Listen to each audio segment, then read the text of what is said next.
दोस्तों नमस्कार। दोस्तों आज हम बात करने वाले हैं जो जून मंथ में ग्रहीय गोचर जो हो रहे हैं उनके बारे में। हाँ, आज 10 तारीख है और इसको बनाने में, वीडियो को बनाने में कुछ पर्सनल रीजंस की वजह से देरी हुई मेरे एंड के ऊपर, तो उसके लिए मैं क्षमा प्रार्थना करता हूँ।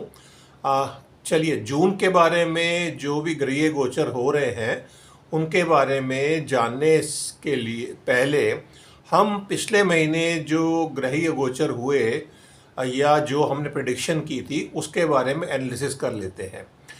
आप सबको मालूम होगा, हमने पिछले एपिसोड में बात की थी जो मंगल और राहु का अंगारक योग बना है उसके बारे में। तो जो अंगारक योग था वो था 23 अप्रैल से लेकर 1 जून 2024 के बीच में, जो मीन राशि में बना था। तो हम सब ने देखा हमारे कंट्री में जनरल इलेक्शंस भी इसी पीरियड में हुए। 19 अप्रैल से पहला फेज था इलेक्शन का जो 1 जून 2024 तक चला। जब इस पीरियड में इलेक्शन हुए और जो प्रोजेक्शंस थी और हम सब की एक्सपेक्टेशन थी कि किस तरह के रिज़ल्ट आएंगे, तो बीजेपी क्लीन स्वीप करेगी और 400 या 400 के लगभग सीटें आएंगी, वो नहीं हो पाया। तो और हर फेज में बीजेपी पिछड़ती गई। फाइनली बीजेपी को 240 सीटों पे संतोष करना पड़ा और ये भी एक कुछ अच्छे फैक्टर थे जिसकी वजह से बचाव हो गया। नहीं तो अंगारक योग की नेगेटिविटी इतनी ज़्यादा हो गई थी इलेक्शंस में कि लोग कंफ्यूज थे और वोटिंग के टाइम पर ये कंफ्यूजन ही नेगेटिव वोटिंग में कन्वर्ट हुआ।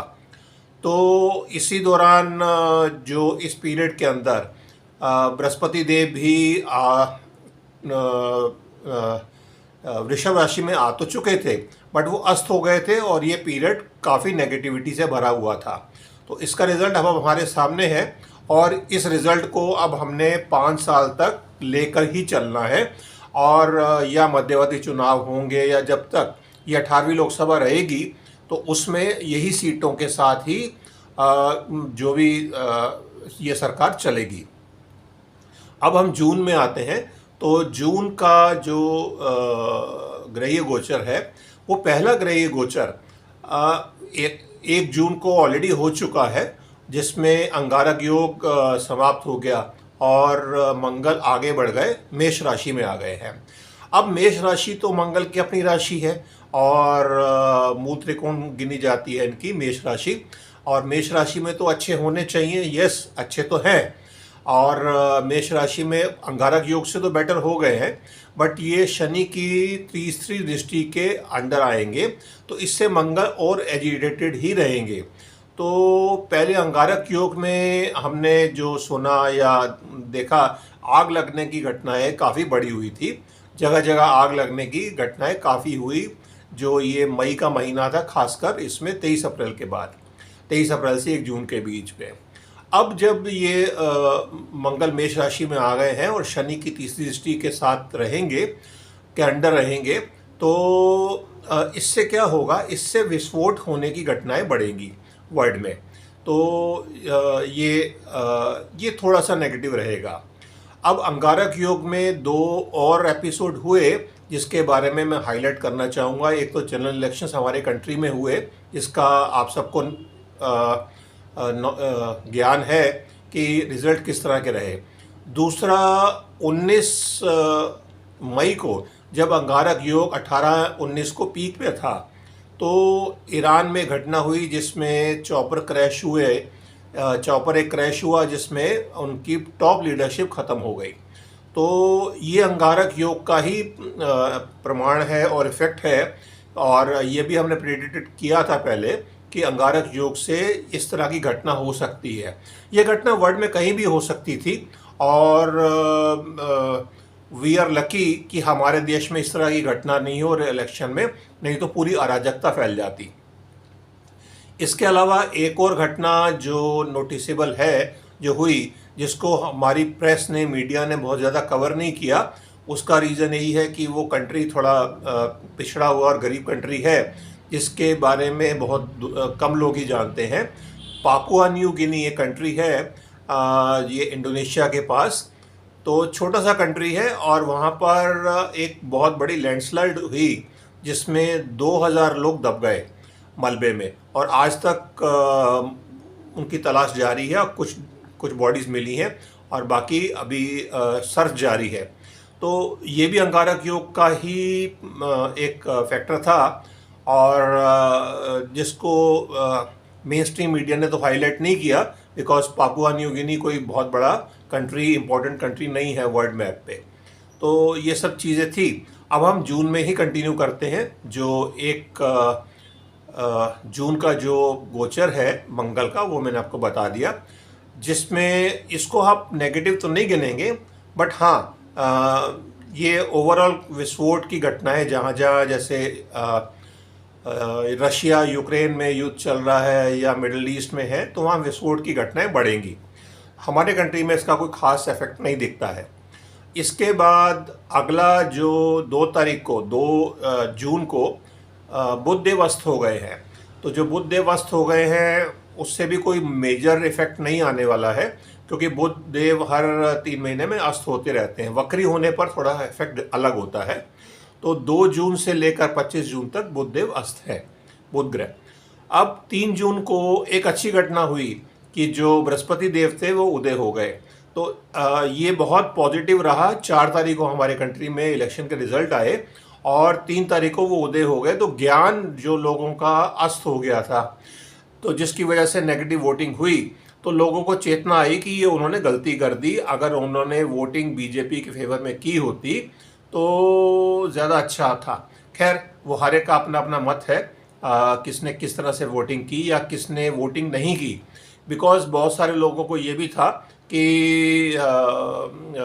ये इलेक्शन तो वन साइडेड होने वाला है और हम वोट ना भी करें गर्मी में जाकर, तब भी जीतेगी तो मतलब बीजेपी का ही पावर में आएंगी, मोदी जी ही जीतेंगे। तो ये जो लिथार्जी थी या टेक इट इजी वाला एटीट्यूड था, वो भी नेगेटिव रहा। अब इसके बाद 1, 2, 3 को जो मैंने आपको बता दिया, 3 जो प्लैनेट्स हैं वो अपनी अपनी पोजीशन चेंज कर रहे हैं। मंगल देव 1 तारीख को, 2 तारीख को बुध अस्त हो गए और 3 तारीख को बृहस्पति उदय हो गए। अब इसके बाद जो अगला गोचर है वो आएगा 12 तारीख को। 12 तारीख को शुक्रदेव अगली राशि में जाएंगे, मिथुन राशि में। अभी वो वृषभ में है, अपनी राशि में ही है, और वो अगला ट्रांजिट उनका 12 तारीख को होना है। 12 तारीख को शुक्रदेव जब बुध की राशि में जाएंगे मिथुन में, वो उनके मित्र की राशि है, तो वो वहाँ पर भी ठीक है, पॉजिटिव गोचर है। इसके बाद 13 तारीख को एक गोचर ही कहेंगे, नक्षत्र गोचर हो रहा है। बृहस्पति देव रोहिणी नक्षत्र में जा रहे हैं। रोहिणी नक्षत्र जो है वो चंद्रमा का नक्षत्र है और चंद्रमा परम मित्र है बृहस्पति के। बृहस्पति देव जब उच्च के भी होते हैं तो वो कर्क में ही उच्च के गिने जाते हैं। तो ये बृहस्पति के लिए भी पॉजिटिव है, कंफर्टेबल पोजीशन में और हो जाएंगे, और देश दुनिया के लिए भी पॉजिटिविटी वाला ही ये ट्रांजिट गिना जाएगा। ये 13 जून से 20 अगस्त तक रहेगा और इस पीरियड में सबको और ही बेनिफिट होने वाले हैं। इसमें कोई भी नेगेटिविटी नहीं है।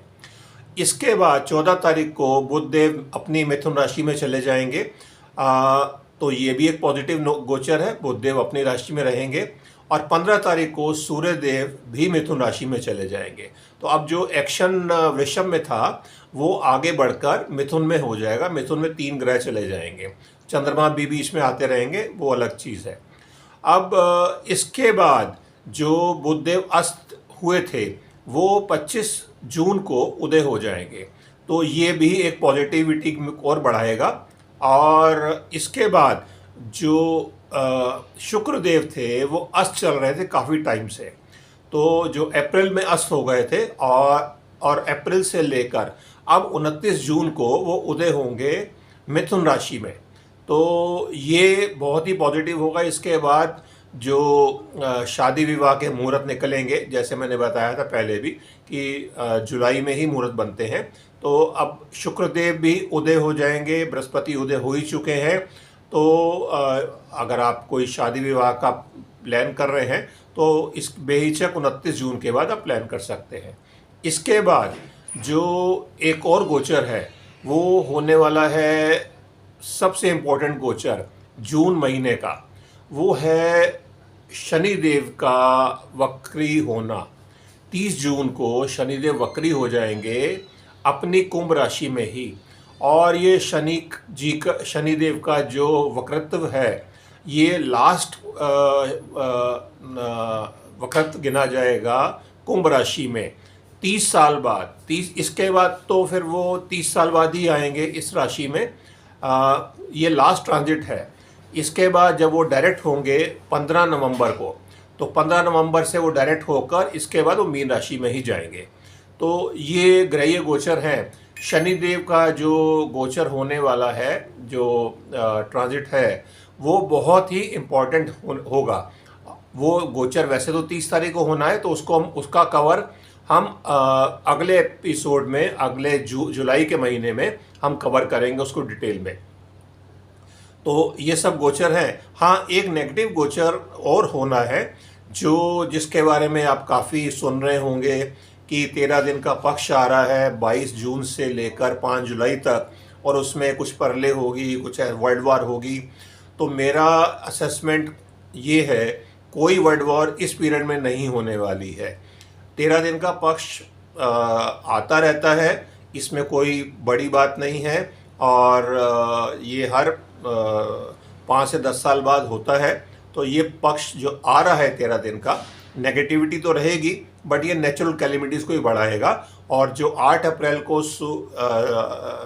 सूर्य ग्रहण हुआ था उसके इम्पैक्ट को और बढ़ाएगा।